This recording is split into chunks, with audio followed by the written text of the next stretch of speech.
Nous allons donc découvrir le logiciel, l'application web Eglix. Cette application a été développée dans le but de faciliter la gestion administrative des églises. Et donc, elle est pensée pour les réalités de nos églises locales. Et je vais tout de suite passer à la présentation de l'application. Donc nous sommes à la page d'accueil avec un message de bienvenue qui vous salue. Donc il est soir à l'heure où nous sommes. Donc bonsoir, mon nom et mon prénom. La journée est bien partie. Que diriez-vous de consulter vos statistiques? Donc, dans l'église, dans la page d'accueil, on a le nombre de membres actifs. Donc, sur cette église, ça fait 6 églises. On a les dîmes, le total des dîmes récoltées. On a les offrandes, le total des offrandes récoltées. On a les dons, le total des dons récoltés. Et ensuite, on a les dépenses. Et juste en dessous là, on a le graphique avec les quatre éléments là. Ce sont toujours ça. Ce rouge là, ce sont les dépenses.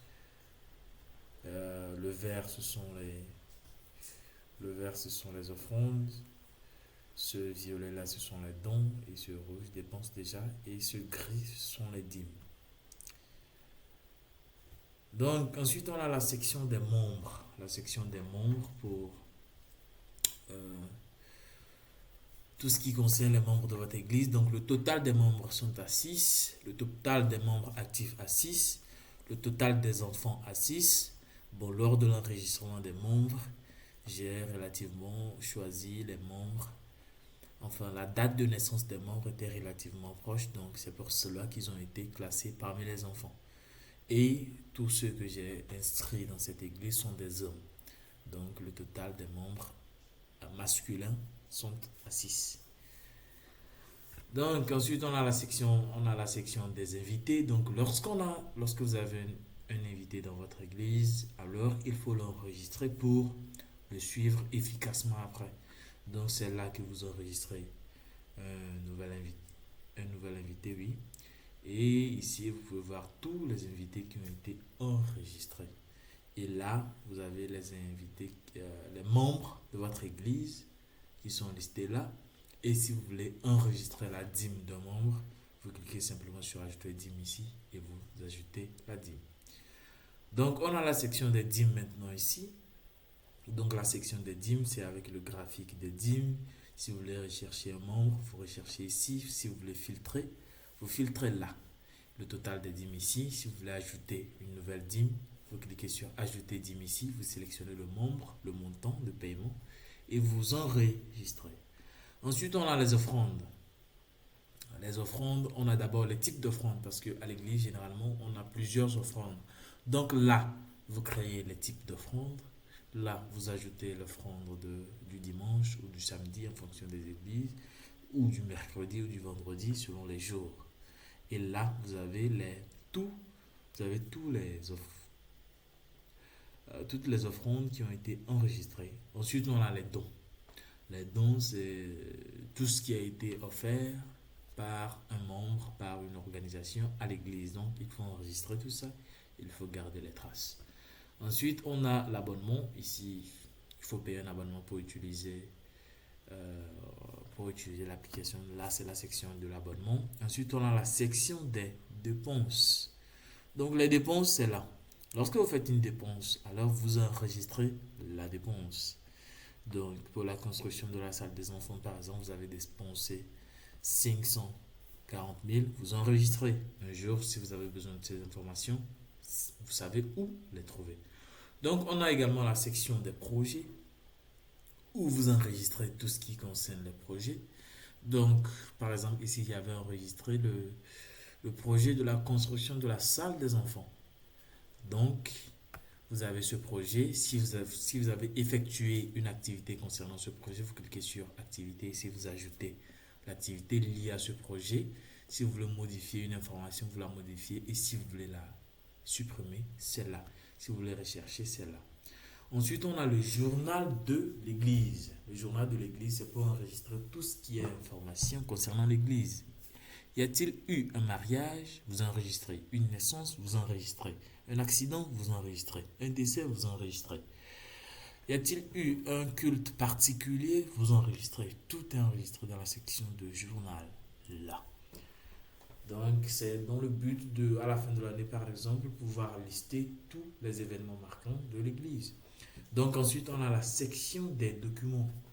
Chaque église a des documents, des rapports, des images qu'elle ne voudrait pas perdre, qui sont très importants. Maintenant, où est-ce qu'on garde ça pour ne pas perdre ça ou même que cela soit accessible partout? Donc, c'est dans la section des documents. Ici, vous avez la possibilité d'importer des documents et d'importer aussi des images. Et vous pourrez y accéder partout où vous êtes. Ensuite, on a la section de l'administration qui va consister à affecter des fonctions, des responsabilités et des tâches aux membres de votre église. Donc, selon les départements de votre église, les responsabilités, vous sélectionnez chaque membre avec sa responsabilité, de sorte que lorsque vous cherchez à savoir qui est le sous-directeur du département des enfants, vous avez la possibilité de retrouver ça simplement depuis votre interface Eglix. Vous recherchez ici, vous filtrez en fonction des fonctions ici. Vous avez la possibilité de créer le type de fonction parce que chaque église a ses fonctions à elle. Donc, j'ai préféré vous donner la main pour que vous puissiez créer chacun ses fonctions. Donc, enfin, on a les réglages ici.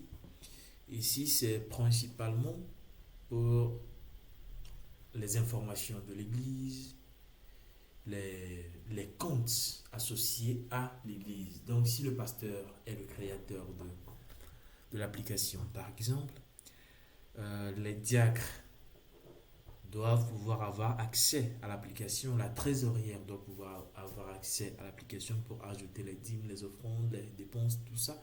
Donc, vous avez la possibilité de créer d'autres comptes pour les responsables, les autres responsables de votre église, de sorte que le pasteur a accès, le responsable des enfants a accès, la trésorière y a accès pour ajouter tout ce qui est information concernant la trésorerie des finances. Donc voilà en gros un tour fait sur le fonctionnement de Eglix. Il y aura un autre tutoriel pour expliquer le fonctionnement de tout ça. Ce qu'il faut comprendre, c'est que le but de ce logiciel, de cette application, c'est de vous permettre de gérer très simplement et facilement tout ce qui concerne l'administration de votre église. Vous avez accès à toutes les informations depuis votre endroit. Donc, pas besoin d'aller chez la trésorière pour avoir le cahier des dîmes et des offrandes. Tout ça est là depuis votre smartphone. Et tous ceux qui ont droit à y avoir accès ont accès. Donc, voilà un peu le fonctionnement d'Eglix. Et fonctionnalité intéressante au niveau des membres. Si vous allez enregistrer membre par membre, ça va devenir un peu long. Donc, vous avez la possibilité de partager le lien d'inscription aux membres de votre église, de sorte que lorsqu'ils cliquent sur le lien, ils s'inscrivent et vous recevez toutes les informations depuis votre interface Eglix. Donc voilà, en gros présenté l'application Eglix. Merci pour votre attention.